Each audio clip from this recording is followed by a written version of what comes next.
put certain information up that was meant to spark a certain level of thinking about these premises or how you want to say, prerequisites to operating in trust. And see, this information is, again, all of it is designed to make you think about where you are at all times. To give you an example, I was in a discussion today with an accounting firm paying agent, which is called automatic data processing. And upon talking to these agents and reps, I realized that even though they process millions and millions of these accounts a year in terms of business accounts for payroll, very few of them really understand the aspect of trust. So I talked to about 14 people today, and I find myself repeating the same thing over and over again like I do in class. And it was really amazing that once it's explained to individuals in a certain type of way where they can grab it and understand it, things go a whole lot smoother. But then I also realized that, wow, this information is just, it's private for a reason. And I understand really, why those that are in the private really don't have a real true desire to educate those that are in the public, because those in the public are huge liabilities. Made me think. Well, one interesting question that came up was about the currency transaction reports.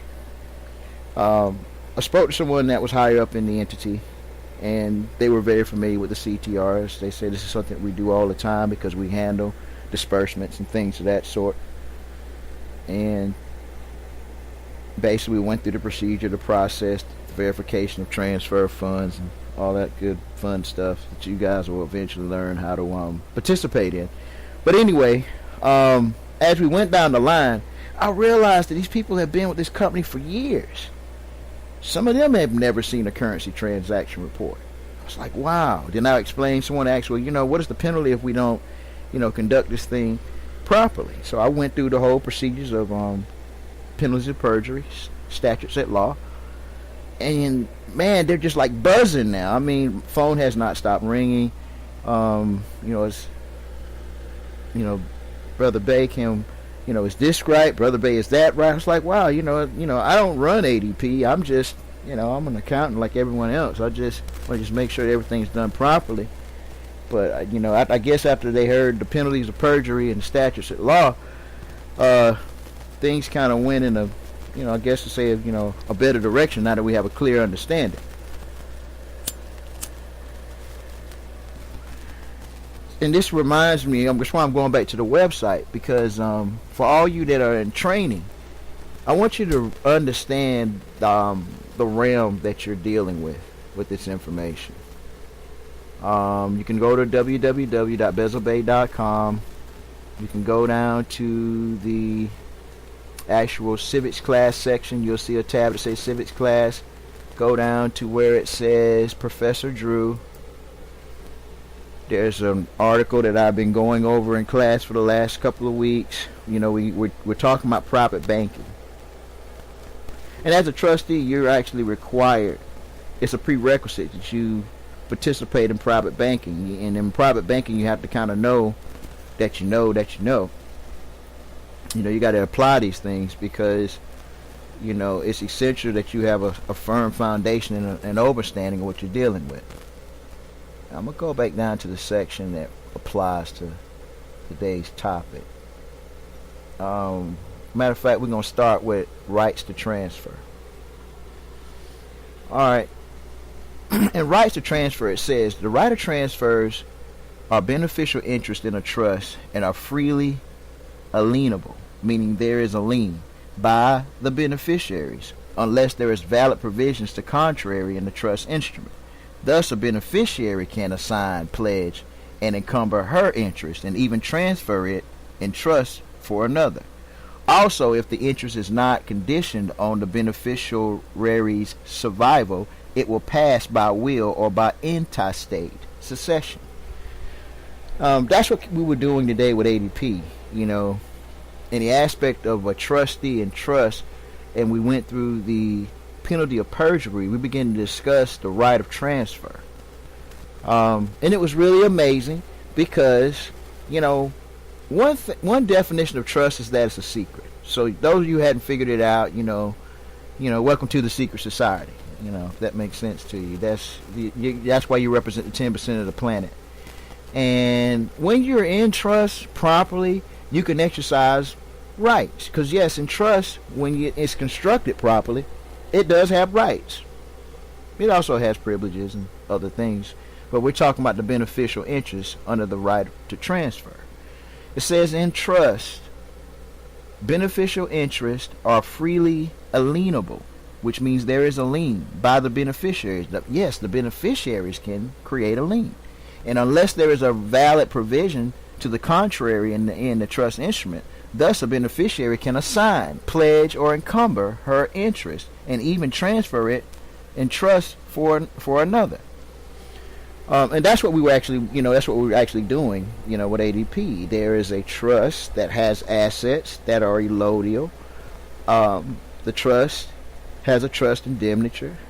Now, this is most ironic, in another point.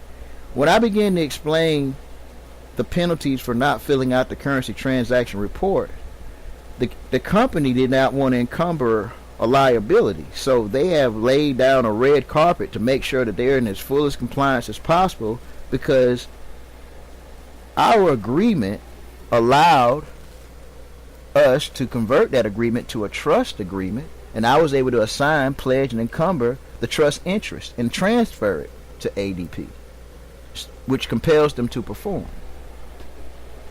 This is just some of the things that I'm giving you, like a real life example of what we learned in trustee class, how it can be applied in the marketplace. And I do know that I'm going to get, I probably got about 20 emails since earlier today. I'm working with a large group of individuals and their organization, as well as all those that are part of the trust that's in question. And it's just amazing that the power of trust compels many. It also, the power of trust and equity controls more. In other words, if you understand what you're dealing with, you can compel many to perform. And those that are on the enforcement side of it, you can enforce this energy to all who are a part of that agreement. What's the rationale, Bezel Bay? Well, rationale, let's define it first. The rationale, when I use the word rationale, which is RATIONALE, rationale is the beneficiaries are equitable owners of the trust estate. Their interests, titles, are property, and each therefore has power to transfer or convey her interest in the trust to the same extent that she could transfer her other property. It also talks about the transferee's rights. Now, it said here's what makes it kind of very similar to A4V, but it's not actually that. See, a beneficiary can assign only such interest in trust as he has.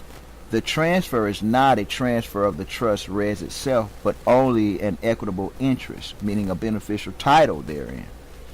Whatever conditions or limitations, meaning a lien attached to the beneficiary's interest prior to the assignment, apply against the assignees. See, that's what becomes the hot potato. Whoever I give it to or assign it to has the hot potato. That would be the person I would return it to. Once it's attached to the beneficiary's interest, I flip it. I flip the hot potato to the new assignee, and that hot potato transfer with that. See, this is your A for V. This is how we treat something similar under trust, but it is liking to the debtor and creditor scenario. See, it comes into being able to make the claim that there is a trust. See, if you're ever in a situation where you're challenged, by someone that says, I don't see a trust, that means you have to prove a trust. And this is where you get an opportunity to take a Mack truck and drive it through that opening so you can display that a trust does exist. See, this is an opportunity to prove the case, that there is a trust. See, how I'm going to prove that there is a trust is that I got to display intent and purpose, which is by the grantor. And see, that's pretty simple. See, the parties is also simple, because see, there's only 3 parties to the trust. There's the grantor, trustee, and beneficiaries. And since I'm the grantor making this out, meaning I'm signing all the documents, I'm signing everything, I'm granting everything by my signature, all I have to do is define who the beneficiary is and who the trustee is. See, then the special res would be the actual offer itself. In ADP's case, they're offered to be our paying agent, or the case itself if you're dealing in a case, which I would turn into a trust res by claiming by using the moving title platform.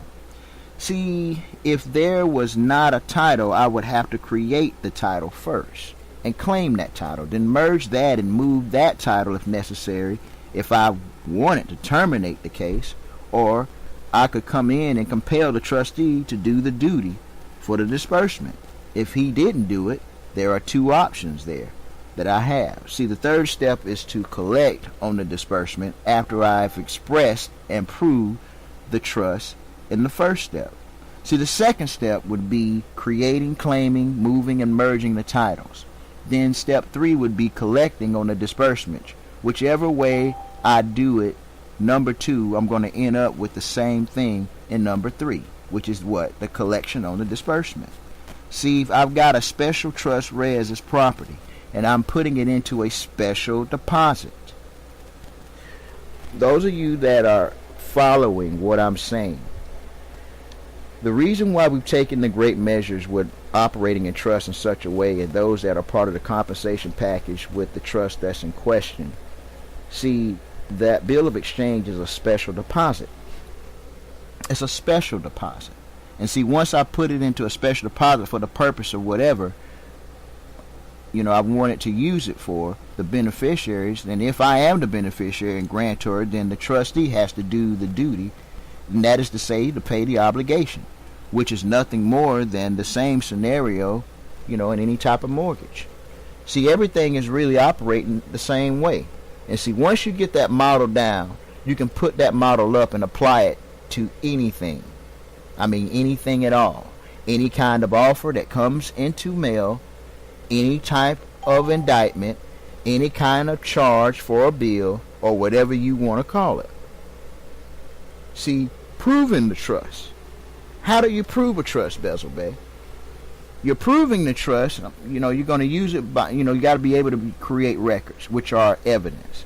In other words, proving that a trust that I'm going to have to be able to create records that are evidence that are not objected to in court, I have to know a little bit about the evidence rule, and one of the things we use is a notary, because a notary's record is self-authenticating and is outside the hearsay objection to the hearsay rule.